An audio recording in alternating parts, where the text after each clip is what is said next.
Charous here, Charous there, Charous everywhere. In fact, the Charous here, KC, Caro, Charo in the house. Listen up, guys. We're talking about Durban Charous and Charous in South Africa, actually.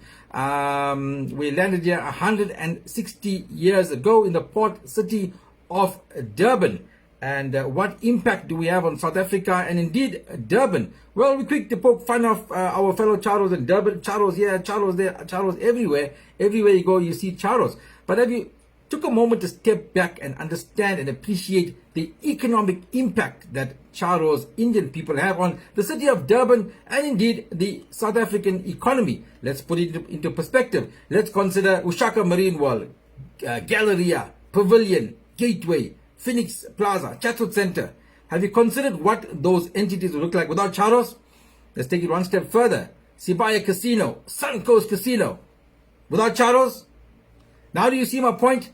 Need further convincing? The Vodacom Durban July is one of the biggest horse racing events on the planet. Do you think the Vodacom Durban July will be as big as it is without the Charous? Think about that. In fact, any other sports betting, it's a multi-million rand industry. Who do you think makes that industry tick? Yeah? Need further convincing? Have you been to any event in Durban, like a comedy show or a live event or a festival? Yeah? Have you noticed 60 to 70% bums on the seats are who? Charous, of course. And have you ever wondered why some of the major events don't come to Durban? Because the show promoters realized years ago that if the event doesn't appeal to the Indian community, it's a flop. In fact, Moses Mabhida, the only successful events hosted at Moses Mabhida Stadium were Bollywood events that appeal to the Indian community. Need further convincing? Well, let's take the Proteas versus whoever. Kingsmead Stadium. Whose bums do you think are on the grass? Eh? East Coast Radio, the biggest radio station in KZN. Who do you think makes up the bulk of the listeners? ICC Durban. Which are the biggest weddings and most lavish weddings to be hosted there? Yeah? And let's consider the MSC. You think that ship will be docking here in South Africa, if it wasn't for the Charous, who make up 60 to 70% of the capacity on that ship? I mean, come on, the smallest population in South Africa, only 1.5% of the population, makes up 60 to 70% of the capacity. And which other community hosts an event for themselves, like a Bhangra? Have you heard of white community, colored community, black hosting an event specifically for them? Only we can do that. And what about festivals and all of that in Durban? Which are the biggest festivals in Durban? Diwali Festival, Hare Krishna Festival, Sukh Fair, charity fairs, etc. All Charous. Even car shows, drags, etc. Who rules the roost? Charous rule the roost. Are you getting the picture? Are you getting the picture? Now do you realize that the Indian population in Durban drives the economy in Durban and contributes extensively to the South African economy? Further, the average Indian taxpayer is a homeowner, ratepayer and taxpayer. Look, I don't know exact figures, but I can tell you now in Durban, Indian ratepayers contribute at least 60 to 70% of the city's coffers, the money they use to run the city. Yet we are treated like second-class citizens. Our once beautiful townships, Chatsworth, Phoenix, are reduced to ruins. Service delivery almost non-existent. And our people are now forced to pay exorbitant, sometimes double the rates for lights, water rates. And if we talk about disputes or taking them on, threats of cutting off supply come easily. Yet a township like Soweto for years has been owing billions to Eskom, and yet no power cuts whatsoever. Then informal settlements, transit camps, etc. are placed slap bash in the middle of formal housing in our communities, resulting in devaluation of properties which our parents slogged to build. I mean, a man's home is his castle, and our parents a lifetime of struggle to build a home as an investment and something to hand down to their kids, now being devalued. And when these informal settlements decide to protest and riot, the Indian community is the first target. Yet we are the first responders when in need of assistance. The Indian community has a proud and rich history of helping the black community, and I have first knowledge of this. But sadly, we are the first to be attacked by the same community, and the city council and government turns a blind eye to this. Further, BEE, triple B, double B, all of those things have ensured that we are overlooked when it comes to the job market. Pre-1994, not white enough. Post-1994, not black enough. Our people are left to find our own way, but we do it. Education, the key pillar to the Indian community, but our kids have the odds stacked against them because they are subjected to higher standards than others. They must achieve higher marks, higher grades to achieve acceptance in tertiary institutions.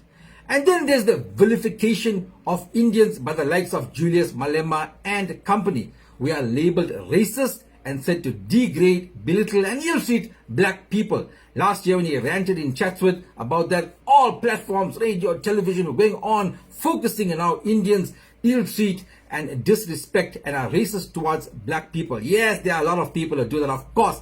But then they fail to focus on the majority of Indians who seek to uplift, protect and look after our black brethren where possible. No major politician or government official or celebrity or famous person came to the aid or defense of the Indian community to speak up for us. In fact, our own people didn't even speak up for us, our own so-called leaders.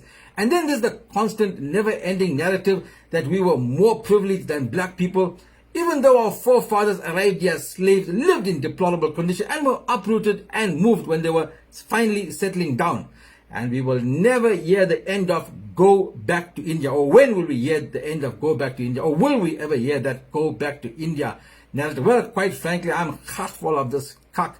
I'm a South African citizen and I have every right to be here as anybody else. And if government is not prepared to hear us, acknowledge us and afford us our due, then it's time I think we stand up for our rights and who we are as an Indian people here in South Africa. Look, there's a newly formed organization called the National Indian Congress of South Africa, of which I'm a founding member and the spokesperson, and this movement is calling for action by the Indian community, especially of Durban and surrounding areas. We're starting with that area there. Our campaign is simply called Park by the Posy. That's right, Park by the Posy. On Saturday, 12th December, which is earmarked to be, it's earmarked to be a momentous occasion in the history of all South African Indians in South Africa.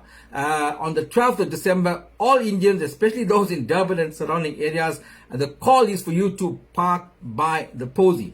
That is, refrain from visiting places like Ushaka, Gallery, Pavilion, Chatsworth Center, Phoenix Plaza, Sabaikis, Suncoast. All those places you will boycott. Stay away.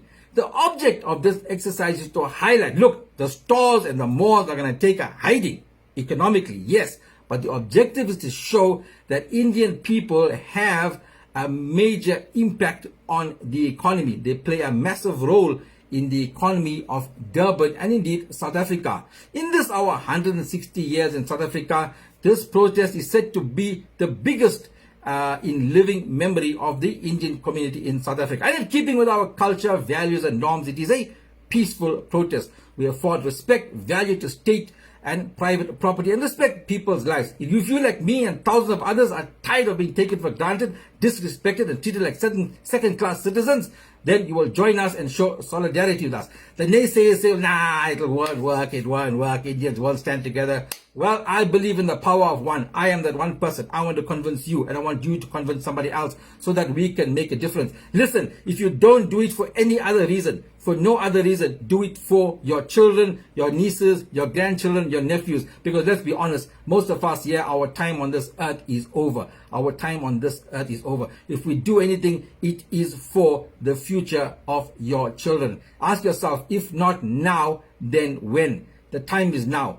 Join the movement. Park by the Posy. All you want to do, share this video. Share it with your friends on your WhatsApp group, Facebook groups, whatever. And then the only thing you want to do on Saturday, 12 December, do nothing else, park by the Posy. Have a braai, make a chicken curry, fresh chicken on the fire. Do whatever you do, stay at home. Do not go out and support any of these outlets, any of the entertainment centers.